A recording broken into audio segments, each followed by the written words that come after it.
یہ پرستان کا کھانا ہے، تم مہمان ہو، ہاتھ بڑھاؤ تو اور بھی کھائیں۔ میں نے کہا سرکار کوئی کھانے کی چیز ہو تو کھاؤں، یہ تو نگوڑے نکمے کو کہتے ہیں، مطلب جس طرح ہم کہہ دیتے ہیں نا یہ نالائق فلاں چیز ہے، یہ فلاں چیز ہے، تو اس طرح سیدانی بھی نے بھی درختوں کو نگوڑے کہا۔ یہ نگوڑے درخت ہیں اور ان میں جو پھل پھول لگے ہیں وہ بھی اللہ ہمارے سچ مچ کے دکھائی نہیں دیتے۔ شہزادی الڑ نے میرے اس کہنے پر ایک فرمائشی کہکا لگایا۔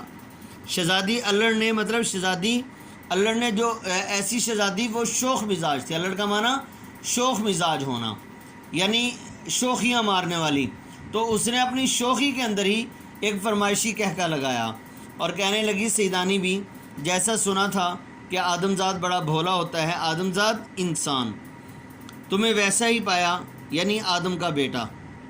تم بسم اللہ کہہ کر کوئی بھی چیز توڑو اور کھاؤ تو جس کھانے کا دل میں خیال کرو گی وہی مزہ آئے گا۔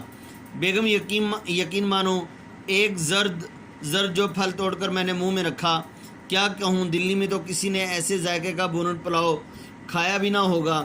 میر صاحب کی بیوی بولی بونٹ پلاؤ جو گھر میں چھوڑ کر گئی تھی وہی پہلے یاد آیا؟ بڑی لڑکی قلعے میں تو آپ بہت جایا کرتی ہیں، کیا وہاں بھی کبھی ایسے مزے کا پلاؤ نہیں کھایا؟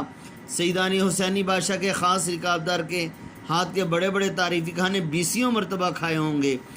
رکابدار اعلیٰ قسم کا باورچی، خاص رکابدار اعلیٰ قسم کا باورچی، کک جس کو کہتے ہیں، رکابدار کا معنی کک کر لیں آپ یعنی باورچی۔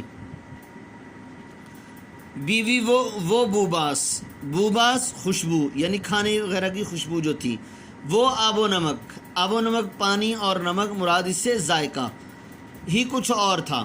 ہاں تو بہن بس پھر کیا تھا، جو کھانے کھائے تھے بلکہ جن کا نام ہی سنا تھا ان کا خیال کرتی گئی اور اللہ تیری شان وہی مزہ آتا گیا۔ اچنبھے کی بات تھی، اچنبھے حیرانی کہ جب ایک پھل توڑتی دوسرا فوراً اس کی جگہ نکل آتا۔ پھولوں کلیوں کو جو چکھا مٹھائیاں تھیں ایسی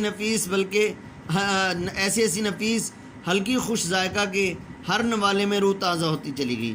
پیاس معلوم ہوئی تو پانی کا خیال آتے ہی یاقوت کا گلاس، یاقوت سرخ رنگ کا ایک قیمتی پتھر ہوتا ہے، خود بخود آ کر منہ سے لگ گیا۔ یاقوت کا گلاس اور ایسا حباب کا کہ باہر سے پانی جھم کرتا دکھائی دیتا تھا۔ مطلب یہ ہے کہ گلاس اس طرح کا بنا ہوا تھا کہ یاقوت تھا وہ پتھر کا بنا ہوا گلاس، لیکن شیشے کی طرح لگ رہا تھا اور اس میں سے پانی اندر سے نظر آ رہا تھا۔ اب جنت کے اندر بھی جنت کا جو تذکرہ کیا جاتا ہے احادیث میں، وہاں بھی ایسا ہی کچھ نمونہ ہوگا۔ گویا کہ یہ جنت کا نمونہ پیش کیا گیا ہے پرستان کے اندر کہ جنت کے اندر سونے اور چاندی کے گلاس ہوں گے۔ اب گلاس کیسے ہوں گے؟ اب ان کے بارے میں بتایا جاتا ہے کہ جس طرح سٹیل کے برتنوں کے اندر جس وقت ہم کوئی چیز ڈالتے ہیں اور اس کو تھوڑا سا آنکھوں سے اوپر کر دیا جائے تو سٹیل کے برتن میں ڈالی ہوئی چیز ہمیں نظر نہیں آئے گی، اسی طرح سونے اور چاندی کے برتن میں گلاس وغیرہ میں کوئی چیز ڈالی جائے تو وہ ہمیں نظر نہیں آئے گی، لیکن جنت کا منظر کچھ اور ہی عجیب طرح سے ہوگا۔ برتن سونے اور چاندی کے ہوں گے، برتن پتھر کے ہوں گے، زمرد اور یاقوت کے ہوں گے، لیکن ان کے اندر سے چیزیں نظر آ رہی ہوں گی کہ اس کے اندر کس رنگ کا کون سا مشروب یعنی ڈرنک ڈالا ہوا ہے۔ اسی طرح کہا جاتا ہے کہ جو وہاں کا جانور ہوگا، گھوڑا وغیرہ ہوگا وہاں کی سواری کرنے کے لیے، اس جانور کا اندر سے میخ ہوتی ہے، ہڈی کے اندر میخ ہوتی ہے یعنی جس کو ہم گدا کہتے ہیں، وہ گدا بھی اس کا نظر آ رہا ہوگا۔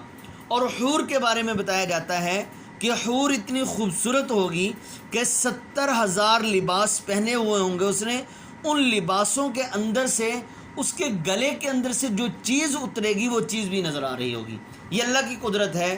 اللہ پاک ہم سب کو جنت کی ایسی نعمتیں نصیب فرمائے۔ یہ جنت کی نعمتیں اللہ پاک نے پیارے حبیب صلی اللہ علیہ وسلم کو بتائی ہیں، جو پیارے حبیب صلی اللہ علیہ وسلم نے ہمیں اپنی مبارک احادیث میں بتائی ہیں۔ ڈر کے مارے میں نے زور سے ہونٹ بھی نہیں بھینچے کہ کہیں کنارہ ٹوٹ کر منہ میں نہ چپ جائے۔ دیکھیں ادھر سے یاقوت پتھر ہے، اور ادھر سے منہ میں نہ لگ جائے. کیا مطلب تھا؟ یاقوت پتھر کا گلاس، لیکن وہ شیشے کی طرح لگ رہا تھا، خوبصورت اتنا تھا کہ سیدانی بی نے یہ سمجھا کہ اگر میں نے زور سے اس کو ہونٹ لگایا تو اس کا کنارہ میرے منہ کو لگ جائے گا اور خون نکل آئے گا میرے ہونٹ سے. اللہ اللہ، پانی کا نہ پوچھو، میٹھا، ایسا معطر. معطر لفظ عطر سے ہے، عطر کے اندر خوشبو ہوتی ہے، تو معطر کا معنی خوشبودار ہو جائے گا.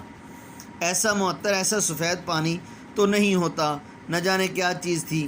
سب کے بعد میں نے سوچا کہ پتوں کو بھی دیکھنا چاہیے. ساتھ ہی پان کا بھی خیال آیا. میں نے پان آج بھی بہت کم کھاتی ہوں، لیکن کھانا کھا کر 2 وقت تو ضرور کھانے کی عادت ہے. اب جو پتا توڑتی ہوں تو پان کی خوشبو منہ میں جو رکھا تو یہ معلوم ہوا کہ عطر دان میں رکھی ہوئی گلوری کلے میں آ گئی. گلوری لپٹا ہوا پان کو جو پان والے خاص طور سے لپیٹتے ہیں اس کو گلوری کہتے ہیں، یعنی لپٹا ہوا پان کلے میں، گال کے اندر. اب پان کو منہ کے اندر رکھا. منہ کے اندر رکھنے سے اب جو وہاں کا سٹائل بنتا ہے، یعنی انسان کی گال باہر کو نکل آتی ہے اور اندر کوئی چیز ڈالی ہوئی ہو اور ابھر جاتا ہے منہ، تو اس کو کہتے ہیں کلے میں آ گئی. کہتے ہیں محمد شاہ رنگیلے کی کوکلا بائی جیسا پان کھاتی تھی. یہ اب محمد شاہ رنگیلے کی کوکلا بائی جیسا پان، اب یہ پان خاص قسم کا پان تھا جو وہاں کے خاص آدمی کا اور خاص علاقے کا پان تھا، جس کو بہت ہی کھانے سے مزہ آتا تھا. تو سیدانی بھی اس پان کی تعریف کرتے ہوئے جو ہے وہ اس پرستان کا تذکرہ کر رہی ہیں. لال قلعے میں تو اس سے پہلے نہ اس کے بعد کسی کو نصیب ہوا، مگر میں کہتی ہوں کہ اگر وہ پرستان کے اس پتے کو ایک دفعہ سونگھ لیتی تو ساری عمر سر دھنتی رہتی. سر دھننا تعریف کرنا. مشک و عنبر پڑے ہوئے کتھے اور سچے موتیوں کے چونے کا پان بھی اس کے آگے بے حقیقت ہے. مشک و عنبر پڑے ہوئے کتھا، کتھا کس کو کہتے ہیں؟ کتھا کہتے ہیں پان کے اوپر جو براؤن کلر کا لیکوڈ لگایا جاتا ہے اس کو کتھا کہتے ہیں. پان کے اوپر جو براؤن کلر کا لیکوڈ، یعنی وہ پتلا سا پانی سا لگایا جاتا ہے. بعض لوگوں کی عادت ہوتی ہے وہ پانی کی طرح پتلا کر لیتے ہیں، بعض لوگوں کی عادت ہوتی ہے کہ وہ اس کو ذرا گاڑھا کر کے، لیکن وہ کھایا جاتا ہے. تو اس اعتبار سے اس کا ذائقہ بھی ذرا نمکین سا منہ کے اندر رکھنے سے، ڈالنے سے منہ میں ذرا خشکی سی پیدا ہو جاتی ہے، تو وہ اس کو کتھا کہتے ہیں. اس کا کوئی ٹیسٹ خاص نہیں ہوتا، لیکن ذرا پھیکا سا ہوتا ہے. تو پان کے اندر، پان جب بنایا جاتا ہے تو پان کے اوپر وہ ضرور لگایا جاتا ہے براؤن کلر کا لیکوڈ، اس کو کتھا کہتے ہیں. جب سانس لیتی تھی نئی سے نئی خوشبو کی لپٹیں آتی تھیں. تو عزیز طلبہ، یہاں تک آپ کی ریڈنگ ہو گئی. اس میں جتنے بھی الفاظ معنی آئے ہیں وہ تمام کے تمام آپ نے یاد کرنے ہیں. باقی انشاءاللہ اگلی ویڈیو کے اندر. السلام علیکم ورحمۃ اللہ وبرکاتہ. آپ کے MCQs جو ہیں وہ اسیسمنٹ کے وہ انہی میں سے بنیں گے، اس لیے ریڈنگ جو کرنی ہے آپ نے وہ اچھی طرح سے کرنی ہے.